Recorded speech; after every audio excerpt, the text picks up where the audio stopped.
Salam terbaik, salam para malaikat kepada para penghuni surga. Assalamualaikum warahmatullahi wabarakatuh. Sebelum mulai videonya, jangan lupa di subscribe, di like, dan di share ke teman-teman kalian ya.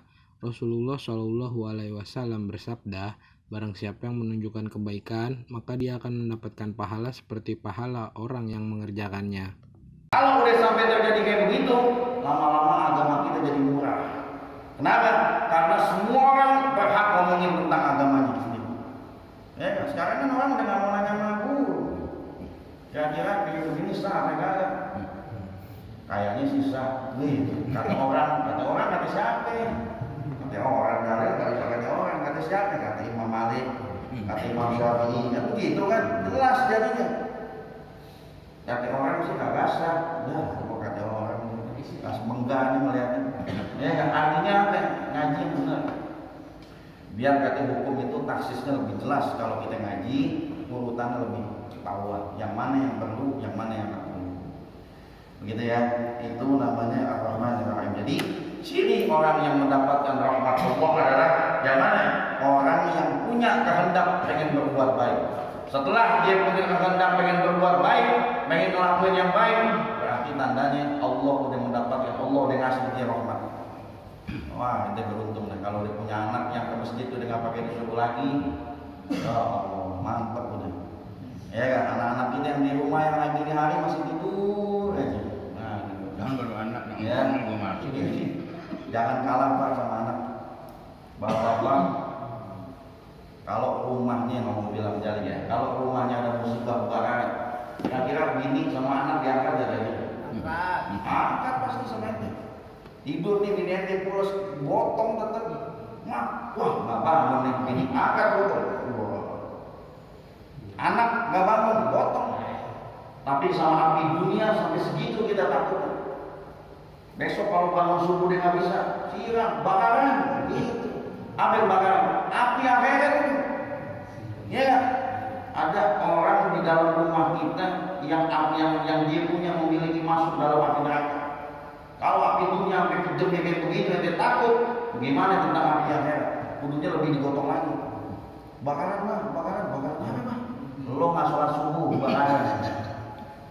Ya, kalau orang nggak sholat subuh, dia bakal jadi pendampingnya yang namanya api neraka. Begitu ya. Jadi taksisnya para ulama seperti itu. Maliki Yaumiddin. Di sini di tulisan saya Maliki Yaumiddin, mimnya pendek. Ya, memang ada dua bacaan, ada yang Maliki Yaumiddin, ada yang Maliki Yaumiddin. Karena taksis ulama dua bacaan ini artinya sama. Ya, di kitab yang saya baca ini mimnya pendek. Maliki Yaumiddin. Pendek kan? Panjang. Oh, panjang ya. Jadi nanti dijelasin dalam tafsir ini ada dua bacaan. Ada yang baca panjang, ada yang baca pendek. Mungkin pernah juga kiai-kiai ulama dulu saya pernah baca mimnya pendek. Tapi di rakaat kedua, di rakaat pertama dia panjang. Maliki Yaumiddin. Tuh, rakaat pertama. Di rakaat kedua dia baca pendek. Maliki Yaumiddin, sama artinya. Ya, karena Malik sama Malik artinya sama, raja dua-duanya. Gitu ya. Jadi ada dua bacaan yang memang dituntut dalam ilmu nahwu sharaf di sini. Di sini Maliki Yaumiddin al-jaza artinya adalah balasan yang merajai di hari kemudian artinya. Maksudnya apa? Al-jaza, Allah bakal ngebales setiap perbuatan kita, Allah bakal balas nanti di negeri yang namanya akhirat. Ad-dunya darul amal wal akhiratu darul jaza. Yang namanya dunia adalah negeri amal. Di sini nih ente kalau mau ngumpulin amal ente di sini. Nanti kalau udah nyampe hukum sini, nyawa ente udah nyampe di sini. Ya enggak, biar kata rumah ente hibahin, biar kata semua ente sedekahin, udah nggak ada artinya. Kenapa? Karena itu alam namanya darul jaza, negeri di mana Allah balas, bukan cari amal tapi cari balasan. Sekarang masih laku nih Pak. Bapak-bapak kalau masukin kotak amal masih laku sekarang. Tapi kalau udah nyampe hukum, neng, ini neng, cepetan sumbang sekian juta, nggak ada artinya. Ya mungkin fisiknya ada, tapi imam pahalanya nggak ada. Kenapa? Karena kondisinya udah masuk dalam kategori darul jaza, di mana yang namanya negeri akhirat adalah negeri balasan dari Allah Subhanahu wa taala. Semua bakal dibalas Pak kebaikan kita. Semua bakal dibalas keburukan kita.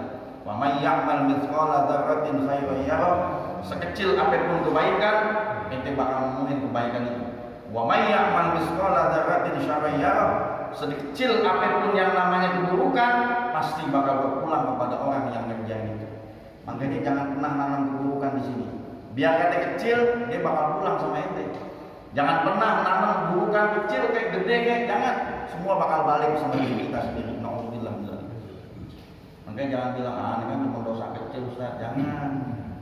Imam Ghazali bilang dosa kecil juga kalau dihadapin sama Allah nggak pantas. Ya kan, Allah baik sama kita, ngasih rezeki, ngasih semuanya, nanggung segala sesuatunya, ente balas pakai dosa, nggak pantas.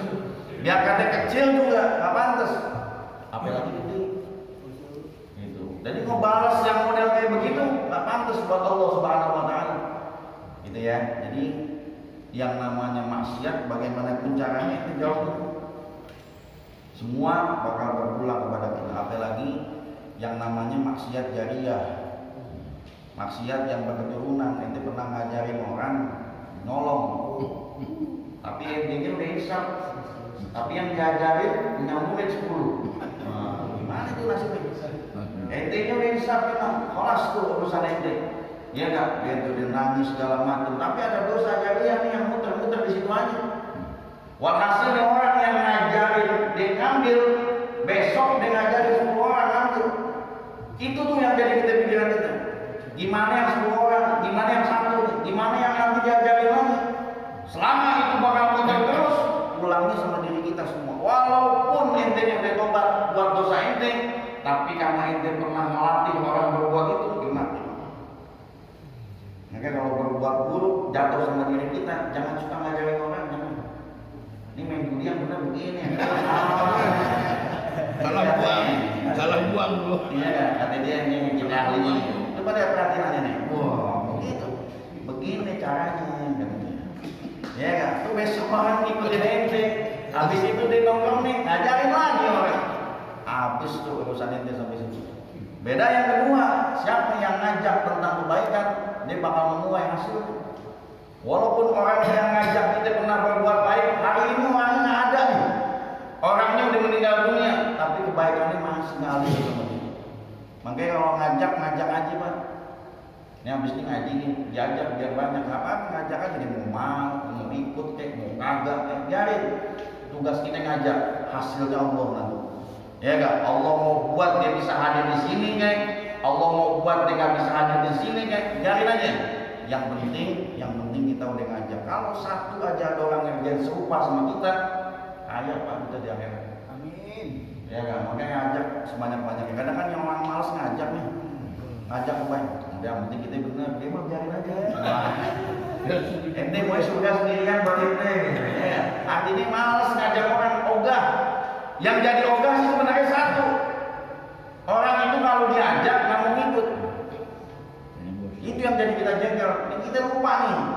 Kalau hasil itu bukan urusan kita, hasil itu urusan Allah. Tugas ente mengajak aja. Nabi berdakwah puluhan tahun. Hasilnya bagaimana? Hasilnya Allah. Nabi aja yang mulutnya tajam, sekali dakwah bisa tembus ke semua hati orang. Pakai proses, apalagi ente. Nabi bukan, Ustaz bukan. Terus omongannya sekali ngomong mau didengerin gitu. Ya bingung kita jadinya. Ya, semua butuh proses Pak. Yang kedua, kalau ngomongin kebaikan itu, apapun kebaikannya, biasain kita tuh praktek dua. Ngomong-ngomong sholat duha, dia itu nggak duha. Wah duha. Diperhatiin, dia nggak duha. Terus sholat malam, nangis malam tengah malam, dia mulu, nggak sholat malam. Jangan tuh kalau orang perintah yang dia nggak kerjain, tumpul perintahnya. Ya, makanya kalau nasihatin orang ada dua nih penyebabnya.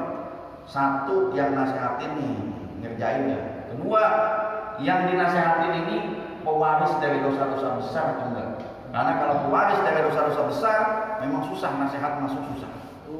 Susah tuh nasihat masuk. Kedua, ini yang paling spesifik nih, kata Imam Tirmizi, orang tuh kalau keras hati susah dinasihatin tuh makan unggas-unggasan juga tuh menyebab orang jadi keras hati. Ngebiasain makan ayam. Kita kan dibikin benci sama kambing sekarang. Iya, padahal Nabi nyuruh sunnah. Ente cinta sama sapi, ya beres, terserah ente deh. Tapi walhasil nggak mungkin yang disunahin Nabi membahayakan ente. Mungkin nggak kira-kira? Nggak mungkin. Cuman kata ente aja, kenapa? Karena memang orang kafir itu mendesainnya kayak begitu. Nggak dibikin benci semua dulu, tapi dihilangin segala sesuatu yang terkait dengan baginda Nabi. Orang kafir ngebenci hari Senin.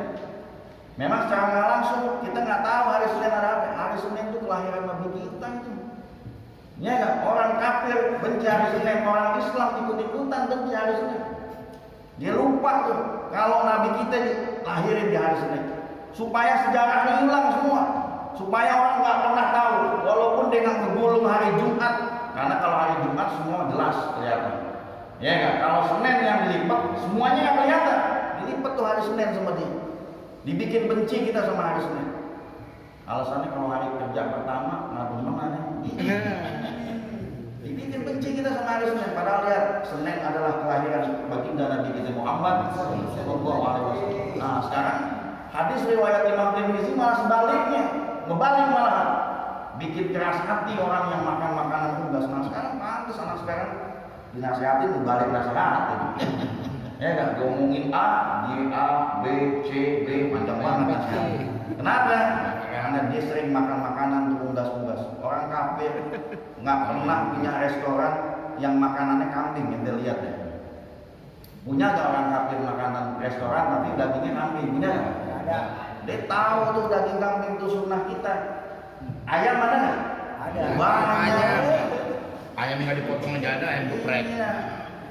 Sampai warung makan yang dipencet touchscreen tuh, yang sentuh warteg tuh, yang sentuh doang tuh.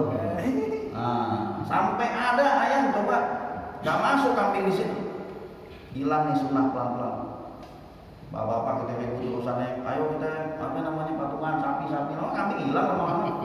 Dimusuhin tuh yang menjadi sunnah baginda Nabi Muhammad Sallallahu Alaihi Wasallam. Ya, padahal Nabi kalau makan kambing, banyak yang luar biasa. Ya, nggak ada. Orang Arab itu udah kebiasaan makannya memang seperti itu. Kenapa? Karena sunnah, dan dia yakin dalam sunnah itu pasti nggak bakal ada yang nyelakain dia. Kita kalah, Pak. Kita dengerannya dokternya, nggak dengerin Nabi sih, dengerin lah. Jangan makan kambing, Pak, bahaya, Pak. Waduh, bisa-bisa begini, Pak. Bisa-bisa begini. Kalau kita cari ternyata orang Arab itu masak kambingnya beda sama orang Indonesia.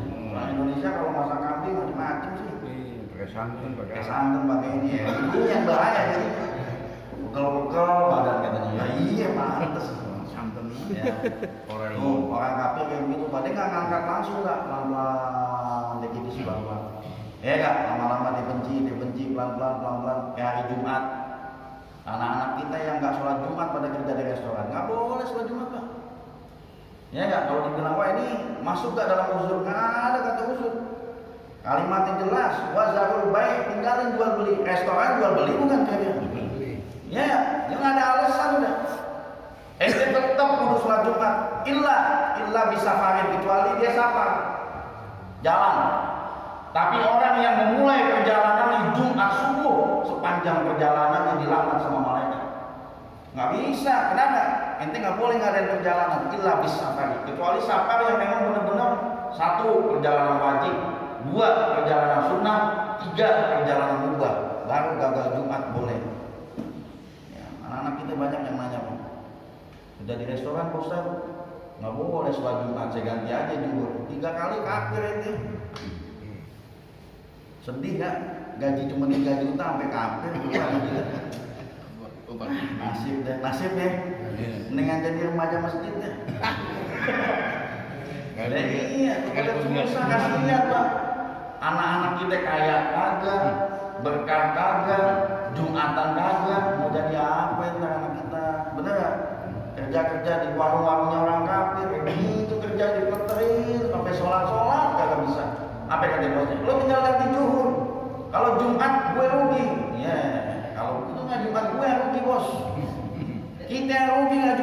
3 kali nggak Jumat, kafir kita. Sengaja itu jelas-jelas. Ya, mungkin kalau ditanya, saya jawabannya bingung, kasihan juga. Ya, habis bagaimana? Nyari kerja susah, ya nggak bisa komentar saya. No comment. Ya. Baik, sebelum saya lanjutin ada yang tanya. Saya buka forumnya nanya supaya nggak terlalu ini. Ada yang nanya, kalau nggak ada saya lanjutin. Ya. Sebenarnya hukum sholat Jumat itu apa? Soalnya saya bertanya ini soalnya kan kalau misalkan sholat Jumat nggak sampai 3 kali kan kafir. Tapi kalau sholat wajib kan kalau meninggalkannya kita kan belum tahu tuh.